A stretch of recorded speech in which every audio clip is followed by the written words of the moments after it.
Hello everyone. I would like to ask you first, do you have a dream?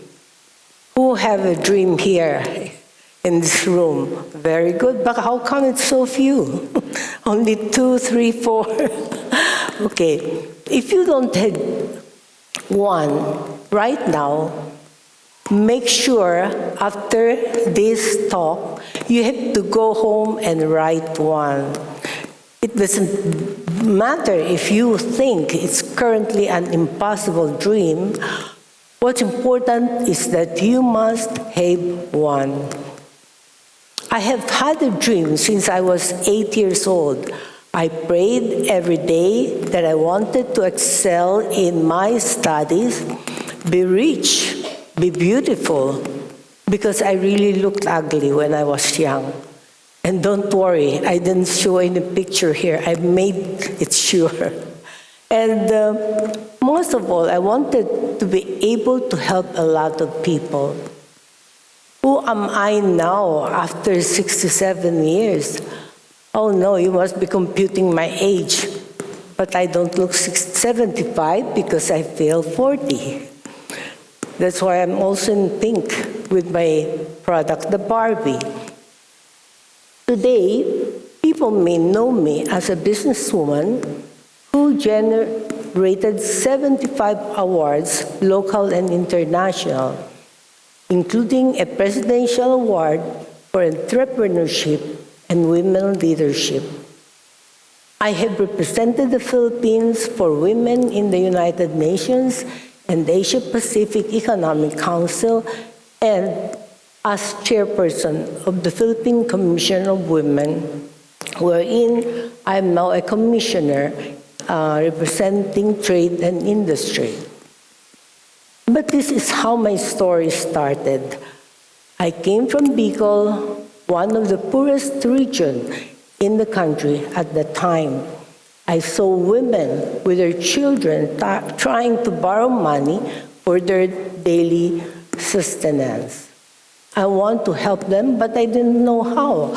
I wanted a different life, not just for myself, but for others. And everything that I will share today comes from that desire. Because if there's one thing I hope to ignite in you today, you don't need to have anything figured out, but you do need to decide what kind of life you want to build. These are the lessons I have learned that have contributed to my success. Lesson 1, be different. When I look at young people today, I always tell my grandchildren that mere intelligence is not the game of the century anymore, because at the age of AI, almost all the information and data we need can be found on the internet. So what you need is to be more creative, to think of innovative ways to excel and beat your competitors in whatever you do. Be disruptive, but not in your class. That is the way to success. Whatever you do, whether in marketing, sales, product development, and so on, you have to be creative to be different. Because if you do not want everyone else is doing, you will get the same results as everyone else. But if you dare to be different, you create your own path. At 18 years old, I made a decision that surprised many people. Even if my parents could afford to send me in college, I chose to become a working student because I was in a hurry to learn, in a hurry to grow, and in a hurry to be wealthy and successful. Does everybody want to be healthy in this room? Yes, of course. I worked under a tycoon and suddenly found myself in rooms with powerful businessmen and political leaders like Ninoy Aquino. Imagine that, an 18-year-old girl surrounded by people twice her age. Was I scared? Of course, but I showed up anyway. Because here's what I learned. Opportunities don't wait for you to feel ready. You grow by stepping into rooms that intimidate you. So if you have a dream, don't wait. Reach out, take care, and take the risk. Put yourself out there. Because the world is changing so fast that you cannot be complacent. Lesson 3, be determined. When I introduced Barbie to the Philippines, all I want was to make the girls happy, just as my daughters enjoyed it. Back then, it was really hard to sell the doll because most store owners couldn't see the potential that I saw, and everybody is complaining it's expensive, it's not the Christmas time. So I had to knock down barriers and be creative ways to promote the brand. Soon, Barbie became the most popular single-character brand in the Philippines for toys. The Philippines is also the largest market in Southeast Asia for Barbie until now. I started as a commodity trader at the age of 21. And the only woman in the industry, it became a challenge for me to break the glass ceiling, so to speak. But with faith and determination, I was able to put my father's company in the country's top 350 companies. However, as in a typical Filipino-Chinese family, I had to relinquish the business to my brother because as per our traditions, the business goes to the sons. But I didn't let that stop me. That's when I started my own business. When a door is shut, a new door opens. When you think you have but one opportunity, don't be discouraged. Keep believing in God and yourself. Challenge yourself to think creatively. There is always something better than the one you lost. So I ventured into Goodyear Tires, where there was no woman trader at the time. They looked down on me as a trader because I was a woman, and there was a recession worldwide. They said, how can a woman survive when men are struggling already? But I proved to them that it could be done.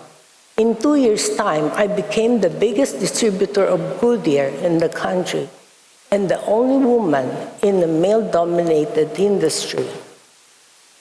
Failure is not the end. It is just a challenge for you to do better. I started as a micro-entrepreneur with a capital of only 5,000 pesos. But today, I have 10 companies giving jobs to almost 2,000 people, representing more than 80 brands and multi-million businesses. We also recently ventured into BYD EV car dealership.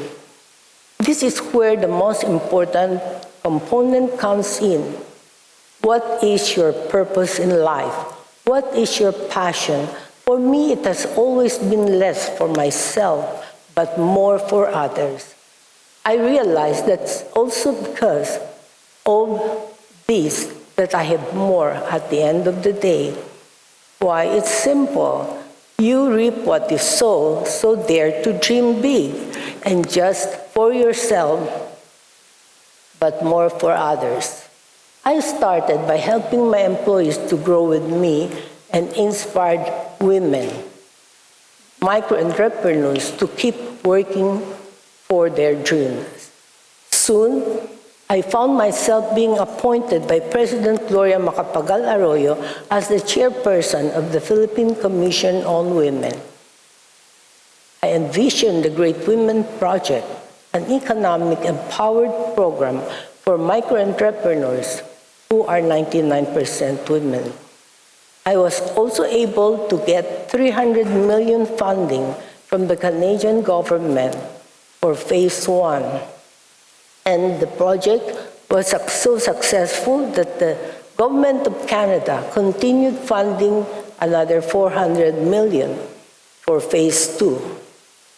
During my term as chairperson of PCW, I pushed for the passage of Magna Carta Law of Women in 2008, which had been sitting in Congress for 8 years prior to my term.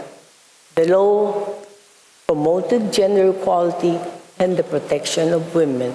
I think in the world we are only about 3 countries who has this Magna Carta Law of Women.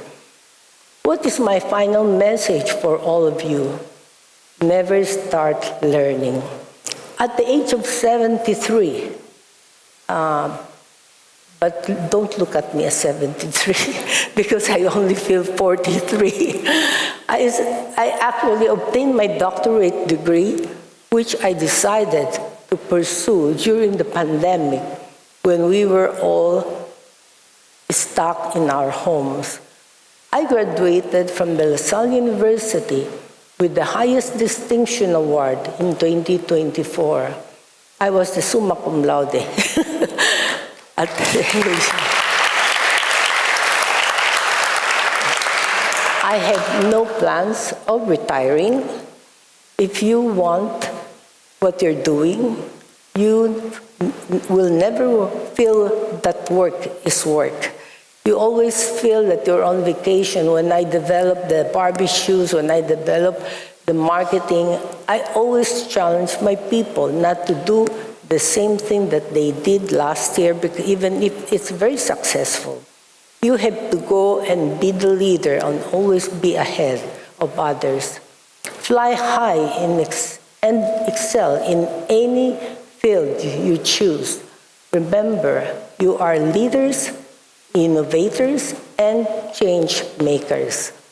Be diligent, be daring, be determined. Thank you.